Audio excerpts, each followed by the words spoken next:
Hello, hello, hello! আজ আপনাদের সঙ্গে শেয়ার করব হস্তশিল্প মেলা থেকে আমি কি শপিং করেছি। সবথেকে সুন্দরটা দেখাবো সবার আগে আর সবথেকে বাজেটা দেখাবো একদম শেষে। তো লেটস স্টার্ট।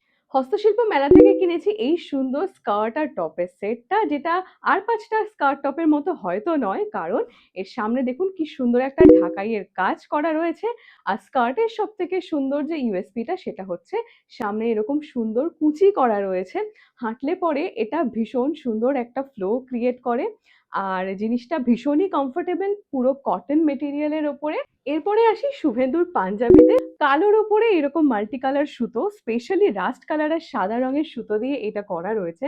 জিনিসটা দেখতে ভীষণই সুন্দর। পরে রয়েছে আরো একটা পাঞ্জাবি যেখানে এরকম মাছের মোটিভ করা, ওই একই রকম সাদা আর রাস্ট কালারের সুতো দিয়ে।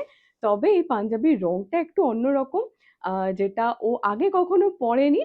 পরে রয়েছে এই সুন্দর জুতো, দেখুন সামনে কি সুন্দর কলমকারী কাপড় দিয়ে ডেকোরেট করা, এইরকম থিকনেস রয়েছে জুতোর হিলে। আর এটা পরলে আশা করি খুবই ভালো লাগবে, ভীষণ কমফোর্টেবল আর সোলটাও খুব সুন্দর কুশন কুশন।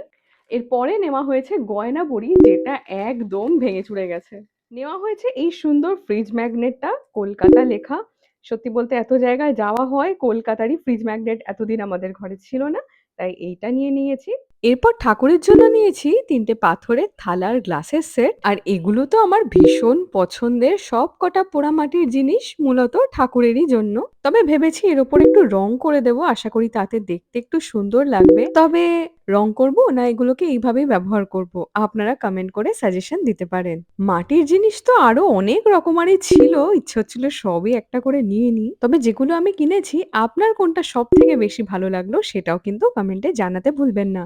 সবকিছুর মধ্যে আমার মোস্ট ফেভারিট হচ্ছে এই সুন্দর পাখির ব্রোচটা। এরপর নিয়েছি বেশ কিছু আতর আর পারফিউম। এই একটা মাত্র এমন জিনিস যেটা আমি অনলাইনে কিনতেই চাই না। এই এতগুলো নেওয়ার জন্য দোকানের দাদা আমাদের এই লিপ বামটা ফ্রি দিয়েছিলেন। এবার দেখাবো সেই জিনিসটা যেটা কিনে নিয়ে বাড়ি আসার পর আমার তো আফসোসই হচ্ছে, মনে হচ্ছে কেন কিনলাম। সেটা হচ্ছে এই বাঁশের ফুলদানি বলুন, ল্যাম্পশেড বলুন, যাই বলুন, এটা খুব সম্ভবত কাঁচা বাঁশের, যার জন্য গায়ের মধ্যে পুরো এই ছাতা পড়ে গেছিল, মানে পুরো ফাঙ্গাসের মতো সাদা হয়েছিল। এটা আমি খুব মানে সন্তর্পণে পরিষ্কার করেছি, এইসব থেকে বড় অ্যালার্জি আমার। আর এই ভেতরটা দেখুন আমার মানে পরিষ্কার করার সাহস এখনো হয়নি। এটা আমি কয়েকদিন এখন রোদের এখানেই রেখে দেবো। জানি না এটা কিভাবে ব্যবহার করব। আর যেভাবে এখানটা মানে ফুটোগুলো করা রয়েছে না, মানে চোঁচ বেরিয়ে আছে দেখুন এগুলো। অলরেডি আমার সকালবেলা দুটো ফুটেছে হাতে, মানে এটা পরিষ্কার করতে গিয়ে। এইটা আমার একটা রিগ্রেট পারচেজ, এটা না কিনলেই বোধহয় ভালো হতো। এর বাদে প্রত্যেকটা জিনিস তো আমার খুবই পছন্দ হয়েছে। আপনাদের কোনটা ভালো লাগলো অবশ্যই কিন্তু কমেন্ট করে জানাতে ভুলবেন না। টাটা।